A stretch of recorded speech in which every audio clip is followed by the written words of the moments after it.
Solène Thierry, je suis la directrice du campus de l'ESD à Toulouse. On a fait le chemin aujourd'hui pour venir voir un peu tous ces beaux stands et ces beaux speakers.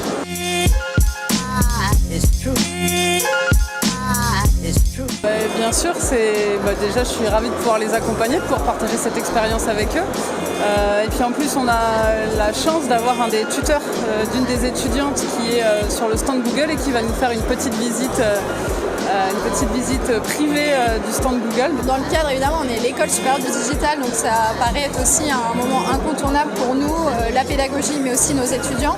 On est aussi une école partenaire depuis les débuts de Vivatech, donc en fait c'est logique et on est content d'être là chaque année. C'est important parce qu'aujourd'hui pour nos étudiants c'est leur ouvrir les yeux, des perspectives en fait sur le digital, le numérique et maintenant les IA qui sont hyper importantes et maintenant dans notre quotidien. Donc oui c'est bien et puis ça permet aussi de découvrir de nouvelles entreprises. Il y a beaucoup de startups aujourd'hui internationales et en fait on se dit que l'innovation elle vient des quatre coins du monde et c'est hyper intéressant.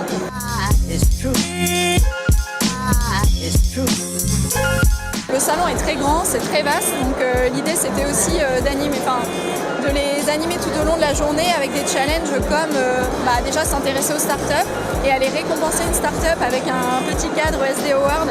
Voilà, c'est aussi le fait de les mettre aussi en réflexion sur quelle est une bonne startup aujourd'hui et du coup de leur remettre un prix.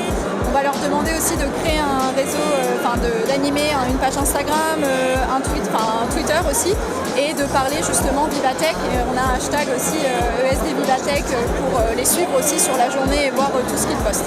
Alors le but des challenges c'est plutôt de dynamiser la visite, d'enrichir un peu leur culture générale et puis de se servir de tout ce qu'ils vont avoir vu pour dynamiser un petit peu leur réseau de l'écosystème digital. Le but de ces challenges, c'est plus dans une optique de visibilité, de partage et de retour d'expérience avec leur réseau. Ça favorise les interactions aussi, ça les force un petit peu à aller discuter avec les différents stands.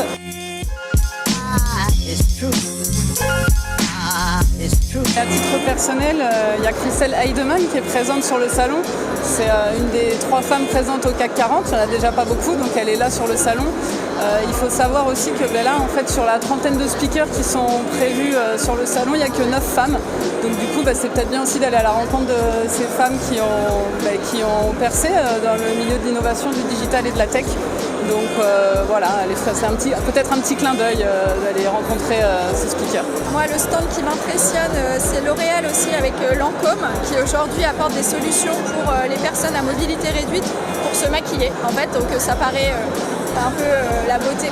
Le monde de la beauté aujourd'hui, c'est quand même important et on le rend accessible vraiment à tous. Et comme speaker, moi j'en ai 2.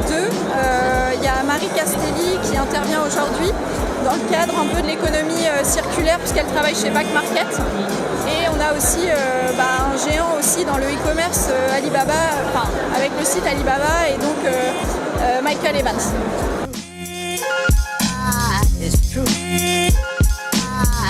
Le retour de l'année dernière, c'est surtout l'effet waouh. Je pense qu'on ne s'attend pas à ça, à cette immensité et à tout ce qu'on peut voir. Et puis un jour, peut-être que ça sera eux qui animeront ces stands, qui seront speakers. Il y en a qui ont des belles âmes d'entrepreneurs déjà, qui en prennent la voix. Et peut-être d'autres seront chefs de grandes entreprises qui sont présentes ici. Du moins, c'est tout le mal que je leur souhaite. Donc voilà, peut-être stimuler un petit peu leurs envies et leur vision pour la suite professionnelle. C'est les sortir de leur bulle actuelle. Ils sont en alternance aujourd'hui dans une entreprise, dans une structure, dans une activité particulière. Là, ça leur permet d'ouvrir les yeux sur tout ce qui se passe dans plein d'économies différentes, parce qu'on a de la food, on a de la beauté, on a de tout. Et on a eu des super retours justement parce qu'on peut tester les innovations, c'est aussi développer son réseau, donc prendre du contact. Et ils sont super contents d'avoir une journée dédiée dans leur calendrier chaque année. C'est une belle opportunité qu'on leur offre et pour la plupart ils la saisissent, donc ils sont très contents. Merci beaucoup Charlotte. Merci. Merci beaucoup Solène. Avec plaisir, merci à vous.